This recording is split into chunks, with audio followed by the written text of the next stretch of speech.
तो ये y axis के पास आ रहा है, देखो y एक्सिस के पास आ रहा है, यहाँ पे y की वैल्यू कम हो रही थी इसलिए x एक्सिस के पास आ रहा था। तो आज के इस वीडियो में हम लोग बात करने वाले हैं प्ले विथ ग्राफ का lecture number 2। Play with graph का लेक्चर नंबर 2 है और इससे पहले हम लोगों ने लेक्चर नंबर 1 कवर करा है जिसके अंदर पॉलिनोमियल फंक्शन के ऊपर बात किया था कि पॉलिनोमियल फंक्शन क्या होता है और उसके सारे ग्राफ बना के देखे थे। अगर ऑड फंक्शन है तो कैसे ग्राफ बनेगा, अगर आपके पास इवन पॉलिनोमियल फंक्शन है तो कैसे ग्राफ बनेगा। आज हमारा है लेक्चर नंबर 2 जिसके अंदर हम बात करेंगे फ्रैक्शनल फंक्शन। फ्रैक्शनल फंक्शन का अगर आपको ग्राफ बनाना है तो कैसे बनाओगे, बेसिक से लेके पूरा सिखाऊंगा फ्रैक्शनल फंक्शन का ग्राफ कैसे ड्रॉ करना है। बिल्कुल बेसिक से सिखाऊंगा कि ग्राफ बना कैसे, ऐसे ही क्यों बना, तो सारी चीजें बात करेंगे। लास्ट तक वीडियो को जरूर देखना, ठीक है। तो चलो सबसे पहले डेफिनेशन देखते हैं कि फ्रैक्शनल फंक्शन क्या होता है। A function obtain by dividing a polynomial function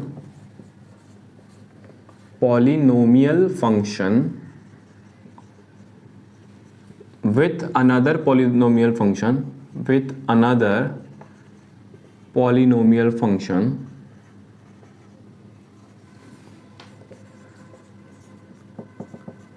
is called fractional function. Fractional function, आपको किसी भी फंक्शन का ग्राफ याद नहीं रखना है, सबको समझना है कि कैसे बनता है, ऐसे ही क्यों बना, ठीक है। सारी चीजें मैं आपको बताऊंगा। फ्रैक्शनल फंक्शन क्या है? A function obtained by dividing a polynomial function with another polynomial function is called fractional function. ये क्या कह रहा है? अगर मान लो कि f(x) हमारे पास फ्रैक्शनल फंक्शन है तो ये स्टेटमेंट कहना चाहता है कि अगर हम एक पॉलिनोमियल फंक्शन को डिवाइड देंगे विथ अनदर पॉलिनोमियल फंक्शन तो ये जो हमारे पास आएगा इसको हम बोलेंगे फ्रैक्शनल फंक्शन। क्या बोलेंगे? Fractional function. तो फ्रैक्शनल फंक्शन कुछ इस तरीके से होगा। हम लोगों ने बहुत सारे फ्रैक्शनल फंक्शन देखे हैं जैसे कि 1/x ये हमारा फ्रैक्शनल फंक्शन है, या फिर 1/x², ये भी हमारा फ्रैक्शनल फंक्शन है।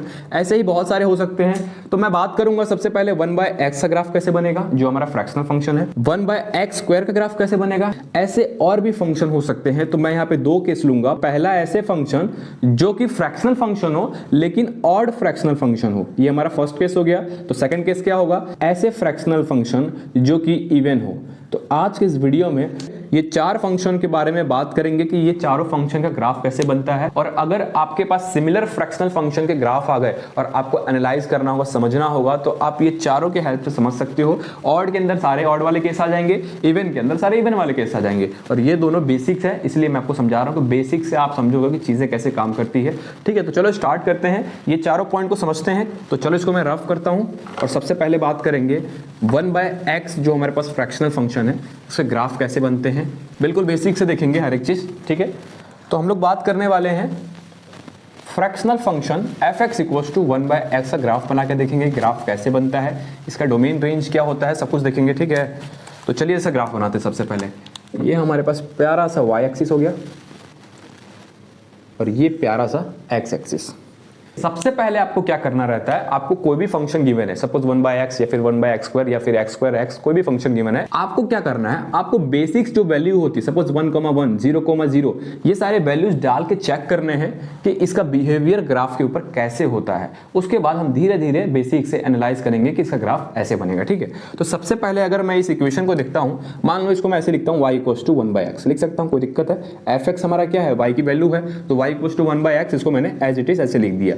अब अगर आप देखते हो x में 0 रखता हूं तो हम लोग डिनोमिनेटर में 0 नहीं रख सकते, x ≠ 0, ये हमारे सॉल्यूशन में नहीं आएगा, x 0 नहीं रख सकते, ठीक है। तो x अगर आप 1 रखते हो, मान लो यहां पे 1,1 है, सपोज दिस इज 1,1, ये क्या है 1,1 है, तो x अगर आप 1 रखोगे, देखो 1/x है तो x पे 1 रखो तो y क्या आ गया, y हमारा 1 आ गया।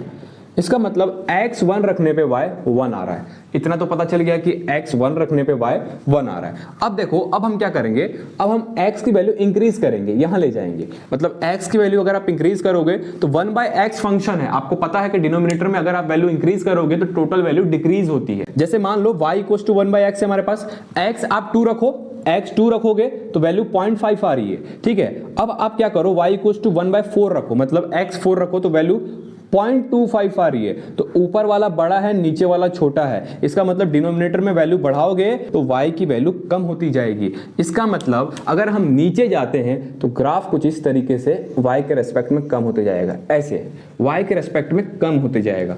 आपको समझ में आ रही है चीज? देखो वापस समझाता हूं।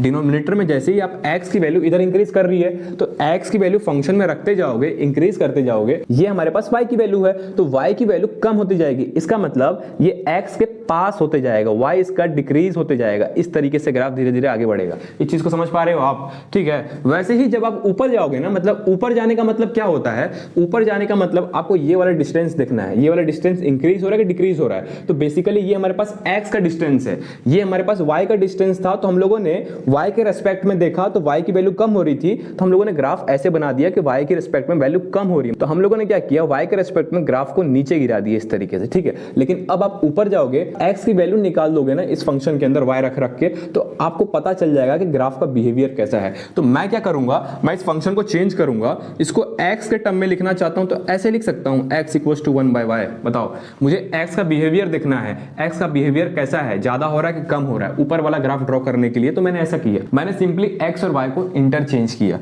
अब देखो अगर आप y की वैल्यू इंक्रीज करोगे, 1/2 लिख देता हूं, सपोज y मेरे पास 2 हो गया तो वैल्यू क्या आएगी 0.5। हम लोगों ने y की वैल्यू 2 रखा तो x क्या आ गया 0.5। अब देखो x = 1/y। अब मैं क्या कर रहा हूं, y के जगह पे रख रहा हूं 4, तो वैल्यू क्या आएगी 0.25। इसका मतलब यहां पर भी y इंक्रीज कर रहे हो तो x कम हो रहा है। इसका मतलब ये हमारे पास x है, x कम हो रहा है y के इंक्रीज होने पे, तो ग्राफ कैसा बनेगा सोचो एक बार।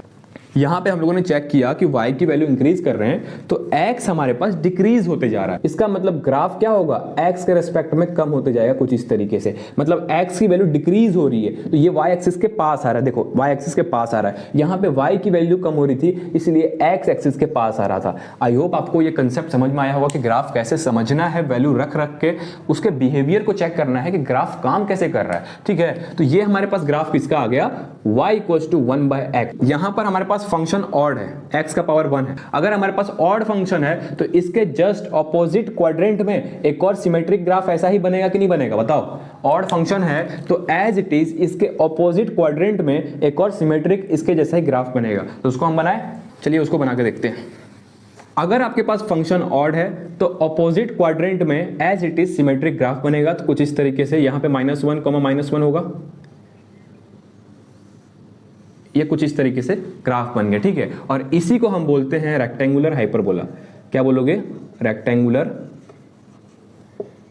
हाइपरबोला। आपको कोई भी चीज याद नहीं करनी कि इसका ग्राफ ऐसे होता है, आपको इतना प्रैक्टिस कर लेना है ना कि वो दिमाग में सेट हो जाए। अगर आप भूल भी जाते हो तो मैंने जैसे सिखाया कि वैल्यू रख रख के आपको ग्राफ के बिहेवियर को एनालाइज करना है, समझना है कैसे कैसे काम कर रहा है ग्राफ। अब देखिए यहाँ पे ये हमारे पास रेक्टेंगुलर हाइपरबोला हो गया। अगर हमारे पास फंक्शन ऑड फंक्शन है तो उसका एज इट इज सिमेट्रिक उसके सामने वाले क्वाड्रेंट में बनेगा। हमने बना दिया यहाँ पे। तो 1/x जो हमारे पास फंक्शन था उसका ग्राफ कैसा आया, रेक्टेंगुलर हाइपरबोला आया। ठीक है, आई होप आपको ये समझ में आया होगा। अब हम लोग देखेंगे 1/x² का ग्राफ कैसे बनेगा।